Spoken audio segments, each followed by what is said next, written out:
everyone! Welcome back! I guess it's been a minute, hasn't it? And by that, it's been, I think, about 11 months since I last recorded and uploaded a video to YouTube. So, I apologize for my absence, but hey, that just means we have a lot to catch up on, right? Well, for those of you who've been following me on social media, on Twitter, on Instagram, on Facebook, you kind of know what I've been up to. But if not, I'll just give you the quick rundown. In late March, early April, I got my COVID vaccine.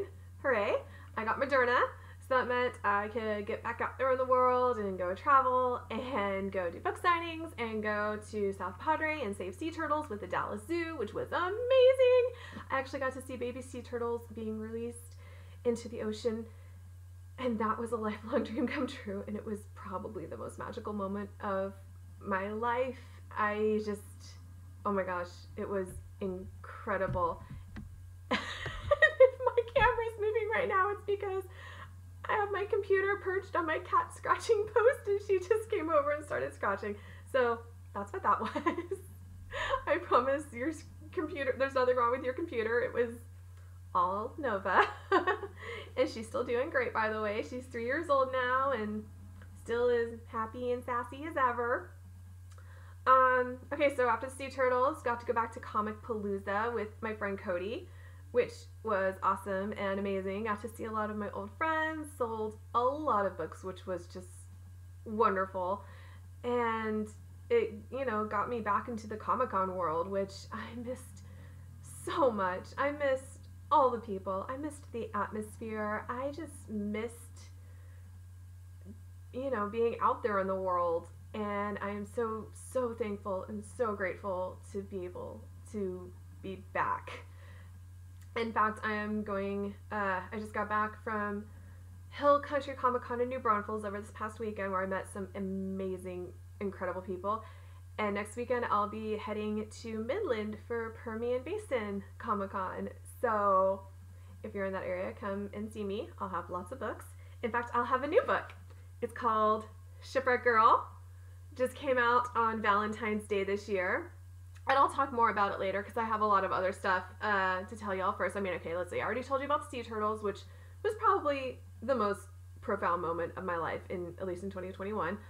Well, actually, no, it was probably the most profound moment of my life, period. I mean, that was just, again, the way that the people I was with, the way we all reacted when those baby sea turtles showed up, it was like, it was crazier and more magical than like if the president had shown up. And I don't really care for politicians, so I'm not sure that says much. But no, it was like, think of the coolest, most amazing celebrity you could possibly think of. It was cooler than having them show up, except for maybe BTS, but I'll get to that in a minute.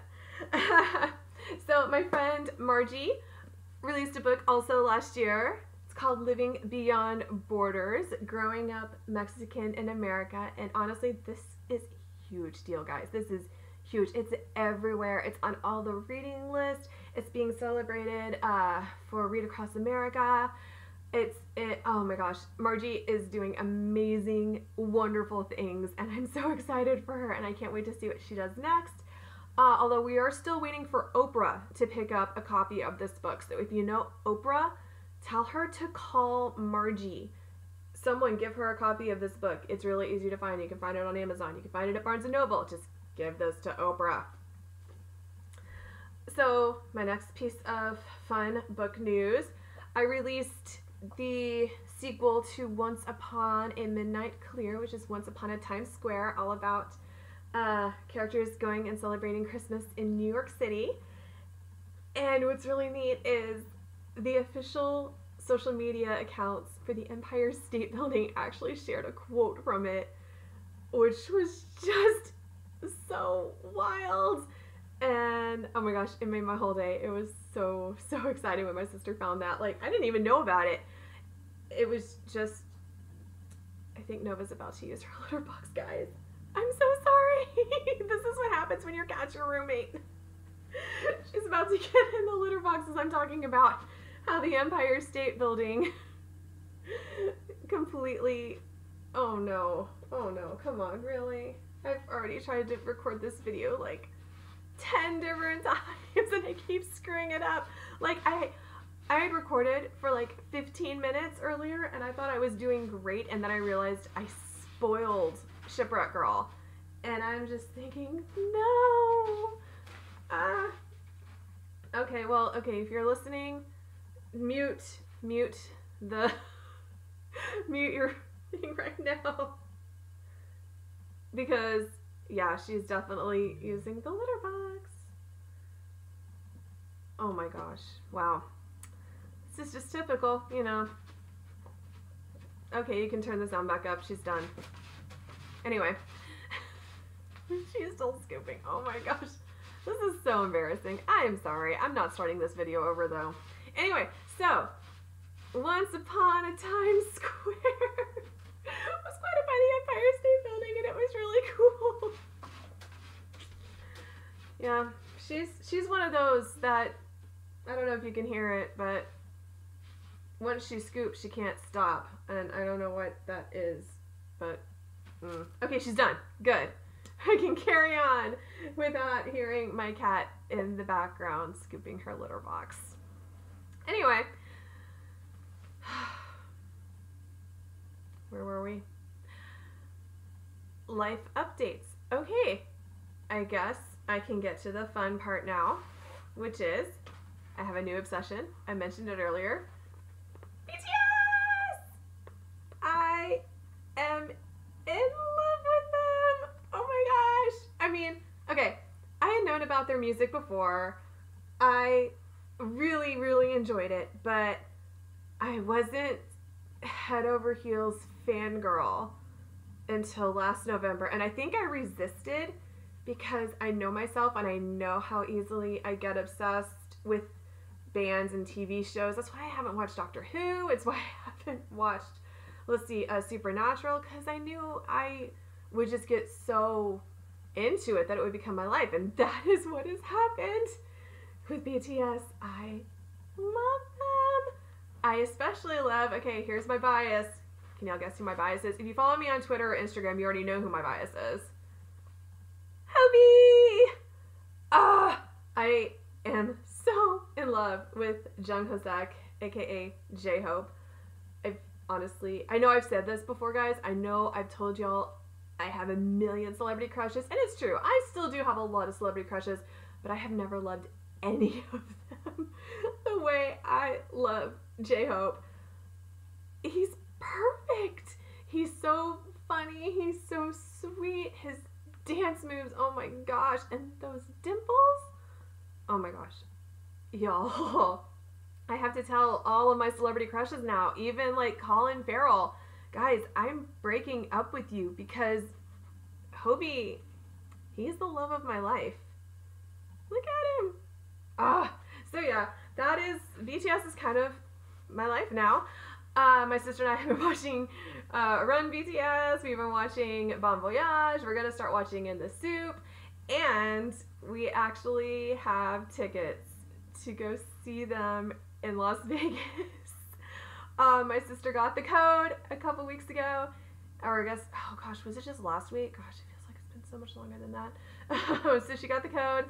But then she said, oh, I have to work when the tickets go on sale. So you have to be the one to wait on Ticketmaster and to get in the queue and to get the tickets. And y'all, it was an experience.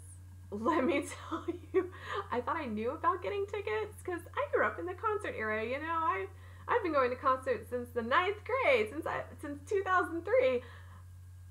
I know how to get tickets, right? No, getting BTS tickets is a whole different experience. And it's because they go like that. And I love that people love them so much, though. Honestly, I love that they're so loved. But wow, it's crazy. But I'm just very, very thankful that we were actually able to get tickets. We are so looking forward to it. I'm sure I will be taking 100 million videos and pictures and uploading them to my Twitter account, to my Instagram account, maybe to TikTok. I'm still not very good at TikTok. I'm trying, but you know, I'm 34, guys. I'm kind of old. Actually, no, I'm not old. I am getting rid of that mindset that for some reason has been drilled into women all over the world that anything over the age of 30 is decrepit. It's not. I don't know why we're constantly told that and made to believe that, but 34, it's not that old. It is a little old for TikTok though, because I'm not good at it.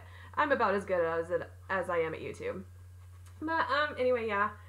BTS, if you follow me at all, you'll see that I post about them so much, but their music is just, they're so good. They're so talented, and they stand up for everything that they believe in, which is incredible. And they've worked so hard. I rise. I stand for this flag, guys. And that's my sister's joke. I didn't just make that up. I wish I had, but no, that was her joke. But anyway, I love them. They're great. I can't wait for the concert. All right. I think I have updated you on everything. And now it is time to talk about Shipwreck Girl. Hooray! So, Shipwreck Girl is another band story. Okay, yeah. So, as you know, I love boy bands. I wrote a whole series about boy bands, about the kind of September.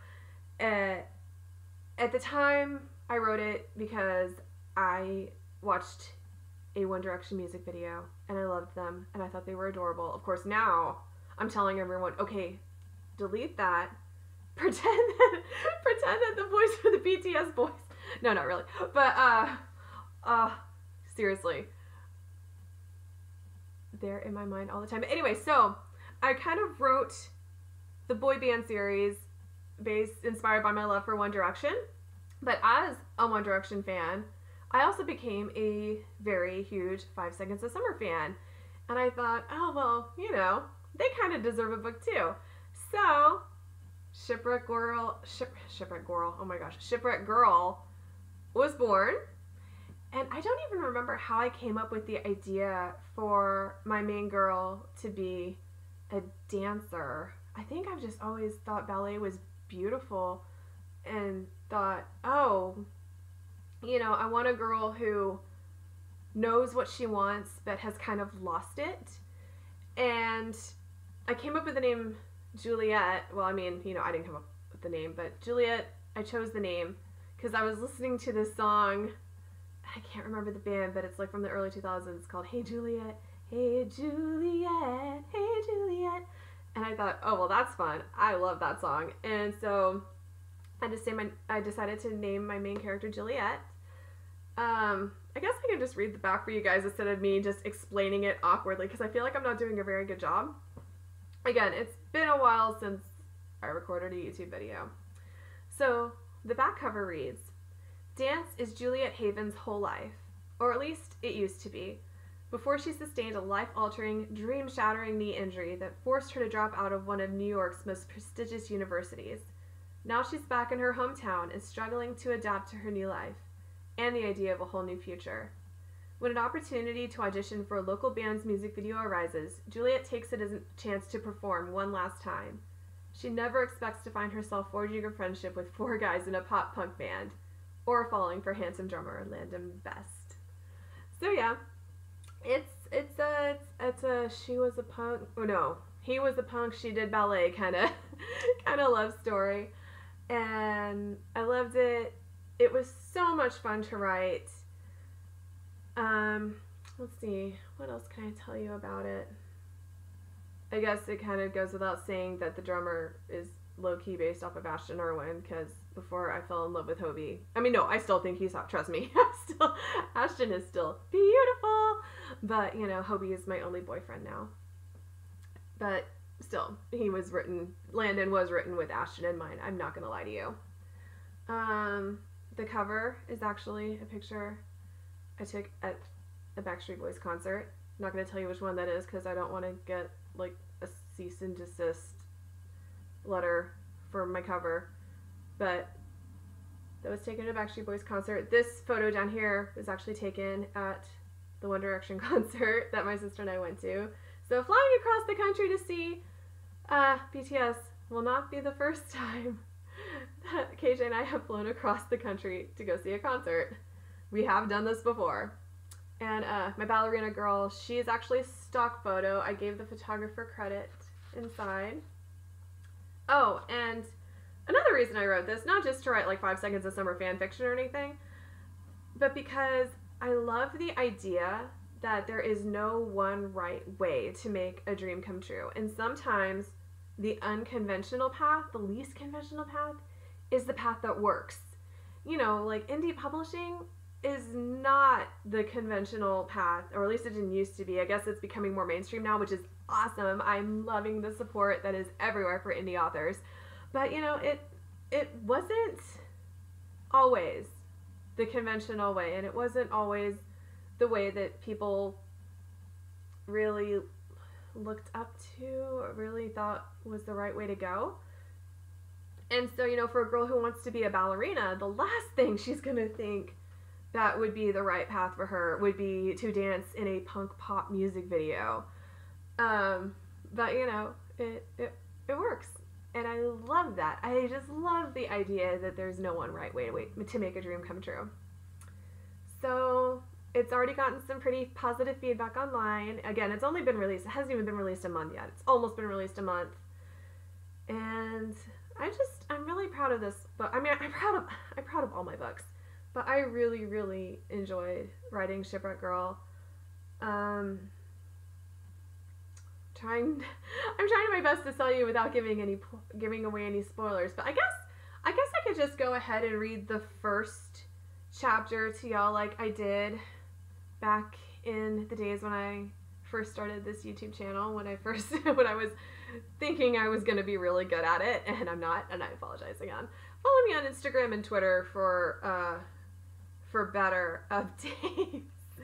And it's even better because you won't have to hear my cat using her litter box in the background. I'm really sorry about that, guys. I'm never going to let this down. Maybe no one will watch this. That would be nice.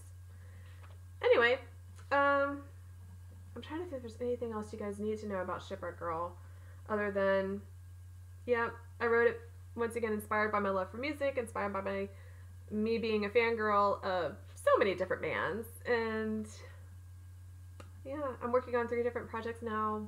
One's a fairy tale book, one is the 5th book in the Cemetery Tour series, and one is a Comic-Con romance novel, which I'm so excited about.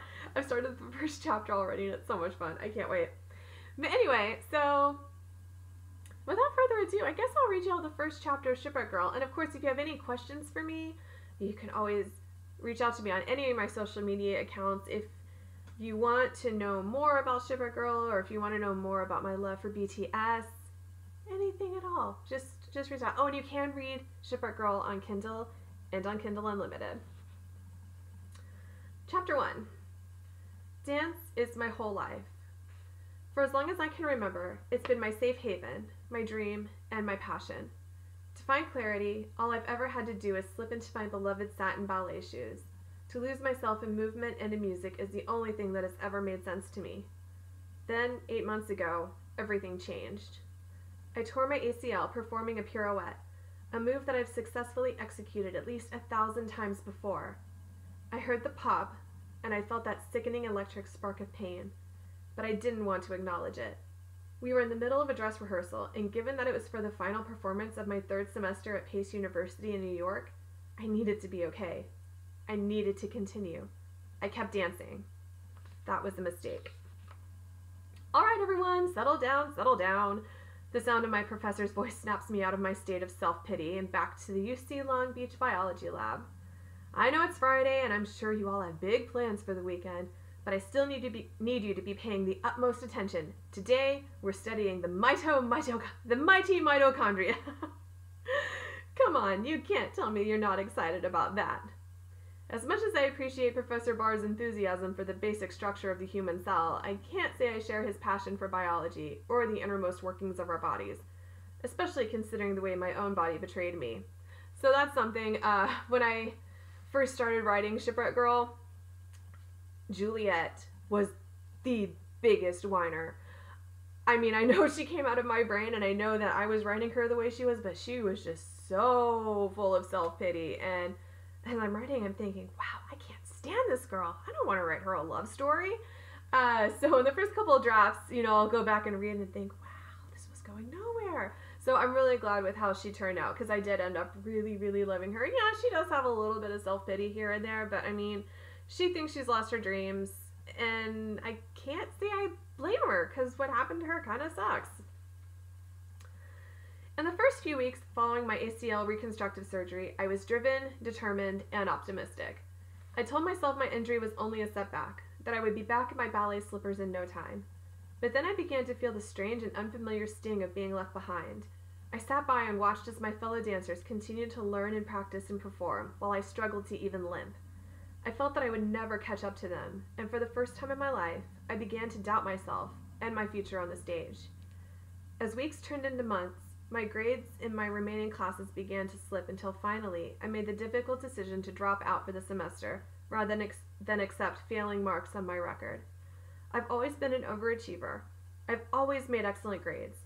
And yet that one fleeting moment, that one tiny misstep threw me completely off course, personally and professionally. Now I'm 3 weeks into classes at the University of California in Long Beach, and I'm struggling to stay afloat.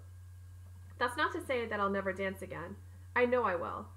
In fact, I've been attempting to practice every night in my dorm room ever since my physical therapist gave me the green light. But I'm nowhere near where I was, or where I would be had my ACL remained dutifully intact. Not to mention my parents who, well, let's just say that neither has ever been in love with the idea of me pursuing ballet as a career. It's not that they don't encourage or support me. They always have. It's just that they're a little more supportive of me aspiring toward a more sensible line of work. Like law, for instance. It makes sense. After all, my father is one of the most successful and renowned corporate lawyers in Malibu. Of course, he and my mother are hoping to see their only... Of course, he and my mother are hoping to see their only child follow in his prestigious footsteps. Hey, Juliet.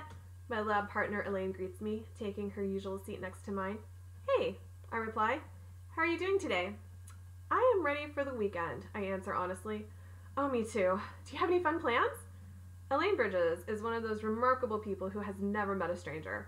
She's sweet, she's genuine, and she treats everyone like they're her best friend. She also knows all about my recent medical history. I'll probably just stay in and practice. Well, listen, I know it's kind of short notice, but if you're available tomorrow morning, would you by any chance be interested in an audition? An audition?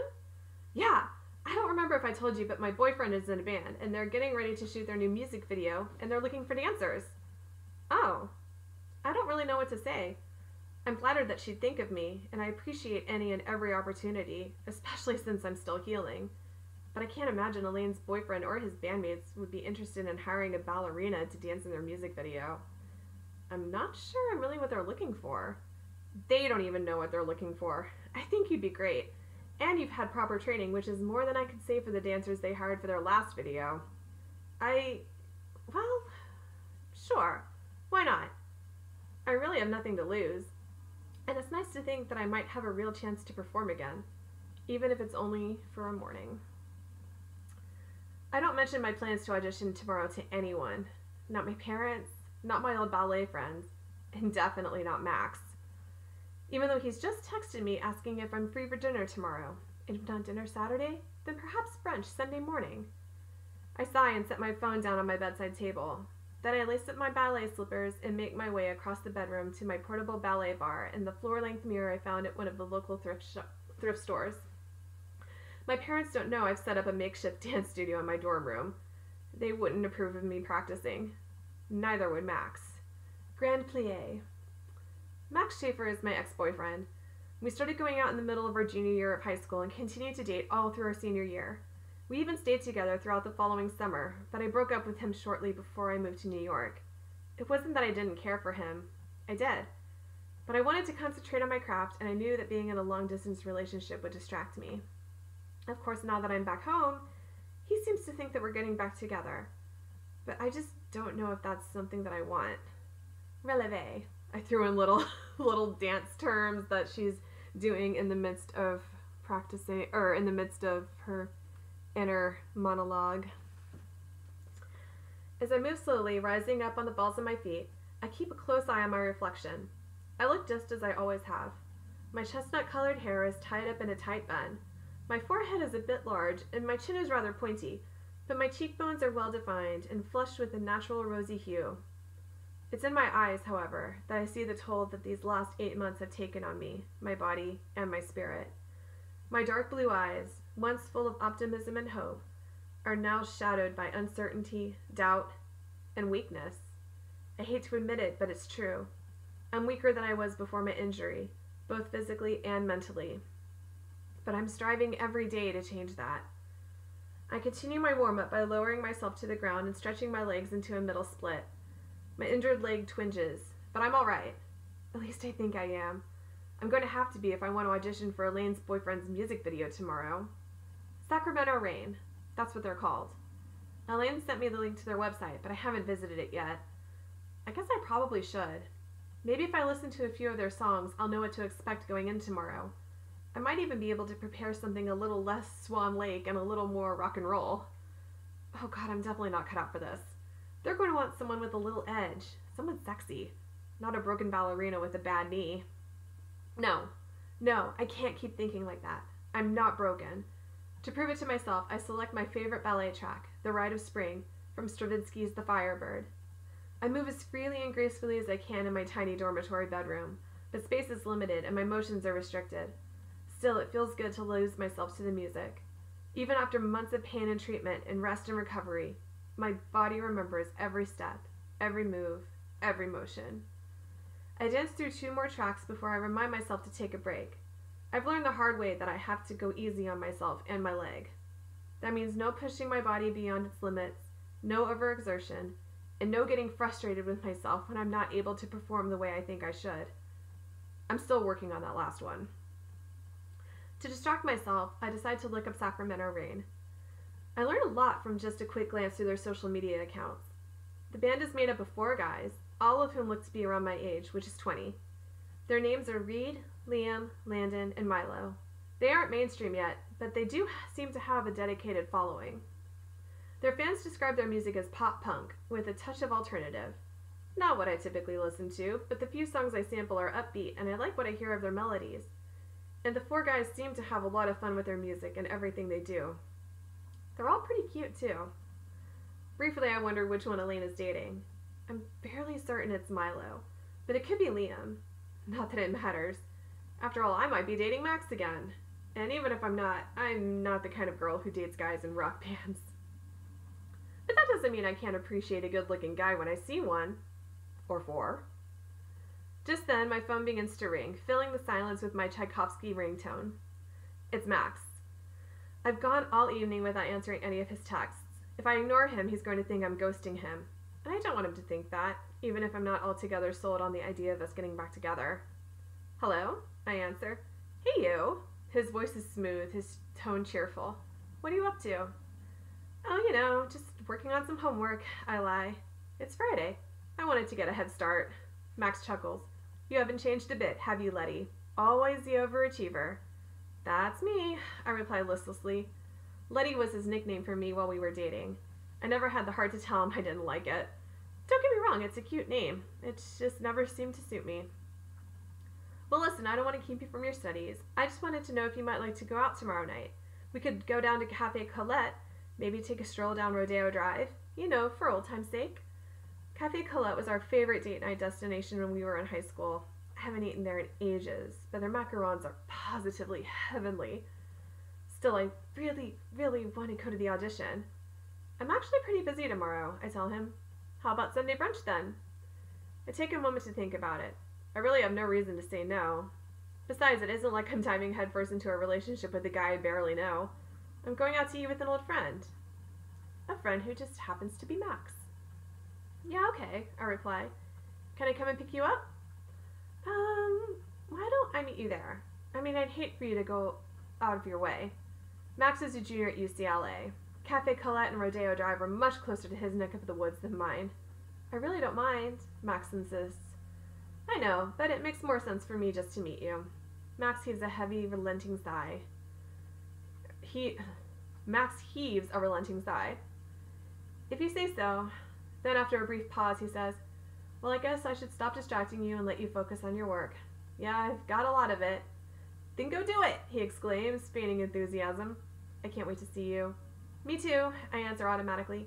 Good night, Max. Good night, Letty. So yeah, that's the first chapter of Shipwreck Girl. In chapter 2, you get to meet Landon, Liam, Reed, and Milo, aka Sacramento Rain. And yeah, you can find it on, I was about to say on YouTube. You can find it on YouTube. This is the only place you can find it on YouTube. You can find it on Kindle, Kindle Unlimited, and in paperback. So yeah, I hope y'all enjoy it, and I hope you have a wonderful rest of your night. And BTS forever. Love y'all.